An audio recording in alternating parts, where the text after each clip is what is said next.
As I stand here today and look out at all of you, I imagine what it would have been like to stand here and look out at my own commencement 61 years ago.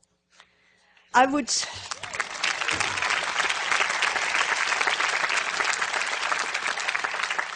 certainly have been aware of the beauty of the place. It never changes. And something of the hopes and dreams of those that I was looking at. But I would not have seen the diversity of faces that I see today. I remember only one black student from my Swarthmore days, and he was an African. It's true, I would have seen as many women as I see today, but as an undergraduate, I had no idea what a remarkable place Swarthmore was at that time for women students. I quickly realized that when I arrived in Cambridge, Massachusetts for graduate school. I was a Radcliffe student, and though destined for a Harvard education, I had no Harvard financial aid, no dormitory to live in. On top of this, I soon discovered that women couldn't get into the main student library at Harvard, and that if I went to the faculty club, I had to enter by a back door, and I couldn't eat in the main dining room. Nothing at Swarthmore had prepared me for that. Luckily, none of this is true today. Women students are Harvard students, dormitories are coeducational, my Radcliffe PhD has morphed into a Harvard one, and in the main faculty club dining room, there are lots of women. So I asked myself, are we now an inclusive society? At MIT, in a recent analysis, we found that our students and faculty of color, particularly African Americans, have experiences that are quite different from those of their white male colleagues, and that these experiences are exclusionary. But what is particularly worrying is that we found that this white majority had no perception of this whatever. They were sure that their intentions were good and that they were treating everyone the same.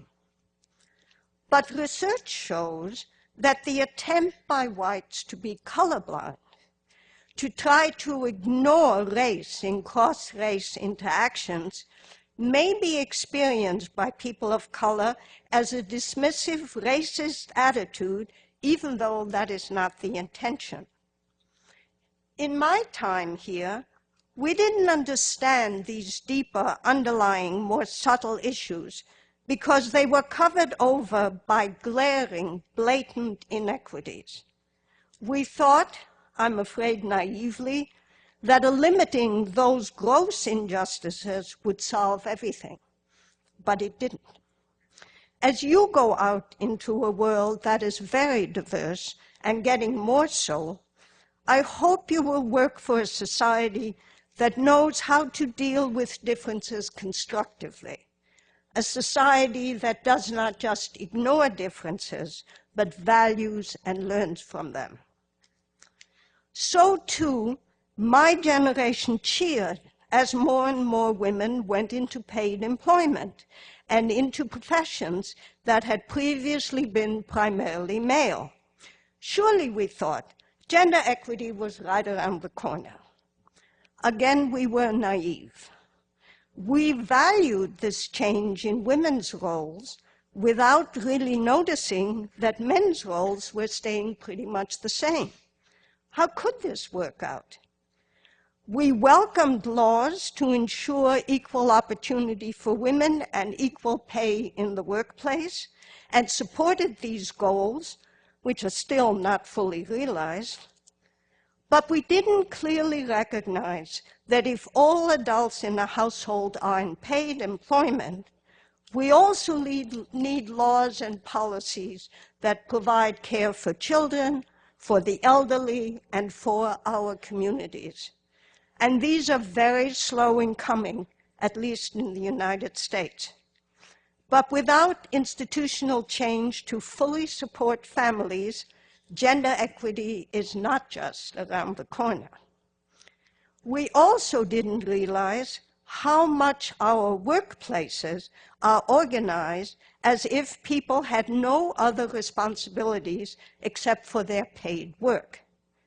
We didn't recognize how employer expectations and practices completely ignore a worker's personal life, which has its own responsibilities and concerns.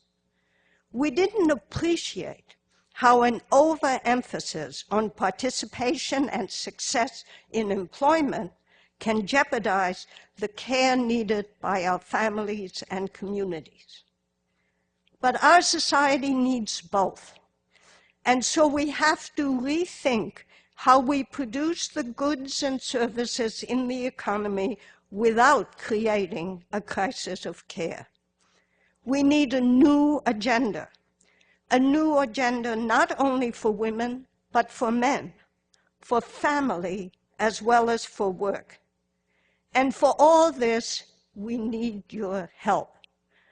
Or, to put it differently and perhaps more accurately, my generation and the generation between us, your parents, maybe even your grandparents, we did a lot, but not enough.